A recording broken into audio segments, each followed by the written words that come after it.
जी, इस क्वेश्चन में कह रहे हैं कि a student makes measurements from which he calculates the speed of sound as 327.66. She estimates that her result is accurate to 3%. ये आपकी एक्चुअल वैल्यू है स्पीड ऑफ साउंड की, और उसमें जो परसेंटेज एरर है वो ये है. Which of the following gives her result express to the appropriate number of significant figures.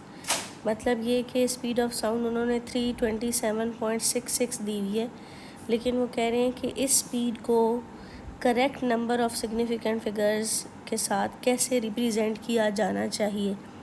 यानी यहाँ पे तो इसके 5 सिग्निफिकेंट फिगर दिए हुए, तो हमें स्पीड ऑफ साउंड को कितने सिग्निफिकेंट फिगर के साथ लिखना चाहिए. तो वो तो हम जानते हैं कि significant figure in actual value जो है वो डिपेंड करता है किस पे डिपेंड करता है. वो डिपेंड करता है एरर पे, कि एरर के हिसाब से आपने कंसिस्टेंट करके उसमें डेसिमल प्लेसेस और चीज़ें देखनी होती हैं. तो इसका मतलब है कि पहले हमें एरर निकालना चाहिए, उसके बाद हमें आइडिया हो जाएगा कि इसमें कितने सिग्निफिकेंट फिगर रखने हैं.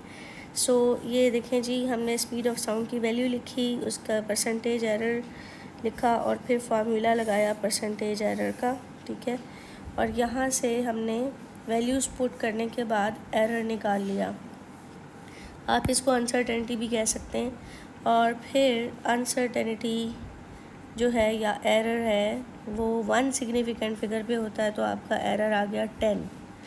ठीक है, ±10 एरर आ गया. अब आपको पता है कि जो आपकी वैल्यू है 327.66, इसके साथ जब आप एरर लिखेंगे तो इसके अंदर तो डेसिमल प्लेसेस हैं और इसमें तो कोई डेसिमल प्लेस नहीं है.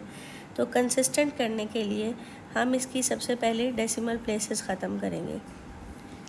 अब फिर वो भी बात आ गई कि अभी भी ये कंसिस्टेंट नहीं है, अभी भी इसको हमने बेटर करना है, इम्प्रूव करना है. और उसमें जैसे कि मैंने आपको बताया था कि एरर में आप देख रहे हैं कि यूनिट प्लेस जो है वो आपकी अनसर्टन है, आपको नहीं पता कि यूनिट प्लेस पे क्या वैल्यू है. तो आपको यहाँ पर भी यूनिट प्लेस के बारे में अनसर्टन होना होगा. इसका मतलब है कि ये 330 ±10 होगा.